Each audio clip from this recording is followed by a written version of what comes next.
There is an Apple event happening in 2 weeks, May 7th, 7 a.m. Pacific, a little earlier than I would have expected. Oh, also, hello, my name is Brad. I review tech for creative professionals, and it looks like this Apple event is going to be iPad and Apple Pencil centric. Not only because they have the Apple Pencil in the logo, usually these logos are a little bit more cryptic than this, but Tim Cook also tweeted out this: "Pencil us in." Cool. So that must mean this is an iPad event because the Apple Pencil only works on iPads, right? Yeah, only iPads. Don't hold your breath for anything else. There have been a ton of rumors leading up to this event, rumors dating back months. So a lot of folks out there feel like they have a pretty good idea of what Apple is going to be announcing. So let's roll through some of these rumors. First up is a new Apple Pencil. This is going to be the fourth Apple Pencil, which is kind of interesting. They rolled out a new Apple Pencil that doesn't have pressure sensitivity just last fall for entry-level iPads. That's because they changed around how the old Apple Pencils charged. These new Apple Pencils might have different tips or swappable tips, possibly magnetic, and these tips might give you different feels. So for example, if you want a rougher tip that feels more like paper, you can swap one out. Maybe a rubbery tip that gives you a little bit more grip on that glass screen, you can use that. They might also be adding Find My, which is a feature on a lot of Apple devices, to the Pencil, so if you leave it behind somewhere, you'll be able to track it down. They're also going to be redesigning the iPad Pros. The word redesign might be a little extreme for this case. It's going to be updated. Now, the biggest upgrade a lot of people are expecting is the change from a mini LED display of the current iPad Pros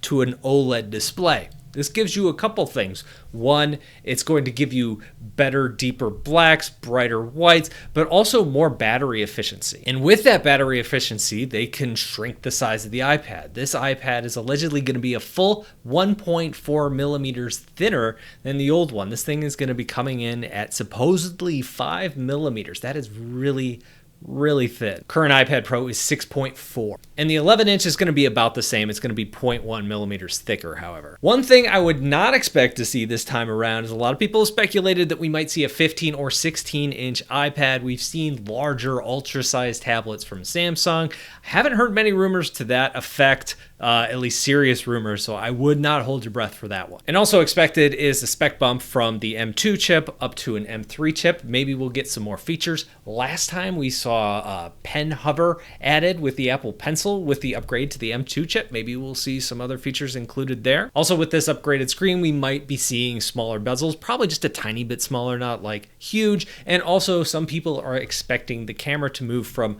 the side or the top when you're in portrait to the top when you're in landscape. This is something that we saw in the last generation standard iPad that we probably are going to see moving to some of these other iPads going forward. Since these iPads are thinner, the Magic Keyboard has to change, so there are probably going to be some changes there as well. Some people are expecting it to be made of new materials, possibly like an aluminum finish, or maybe it's just updated to fit the new sizes. The other rumor that's floating out there is that these things are going to be crazy expensive. There was one rumor out there that said the 11-inch iPad Pro, which is currently starting at what, $799? Yeah, I got that right. I hope I'm wrong, but one of the rumors out there is the price of the 11-inch may be starting at $1,500. That is almost twice as much as what it currently is. Even if that's not true, there probably is going to be some kind of price increase here just because that seems to be what Apple's done across the board over the last generation or two of products. Now, that brings us to the iPad Air. There also a lot of people are expecting an iPad Air update here,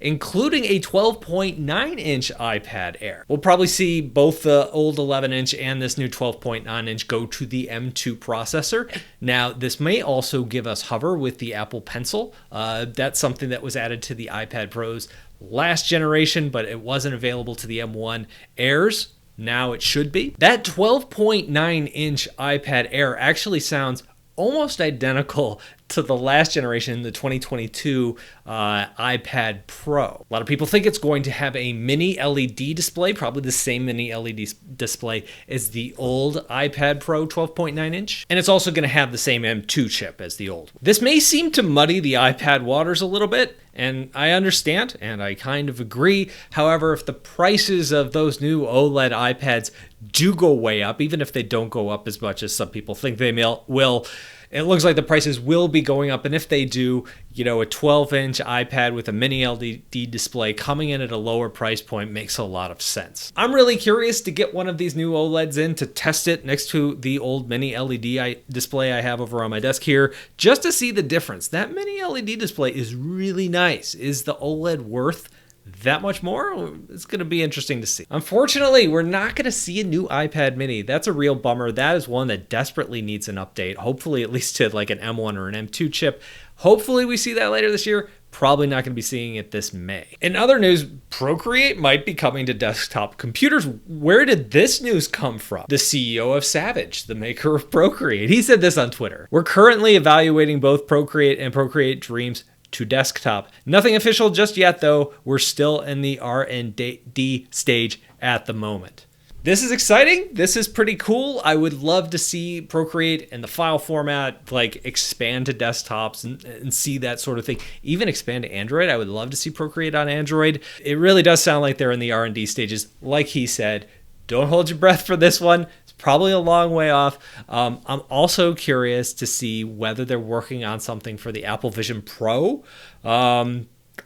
Just kind of interested to see if they're even thinking about that. Apple Vision Pro sales seem to not be going so well, so maybe not. But I don't know. We're seeing Procreate grow and do some different things, and who knows what we'll see in the future.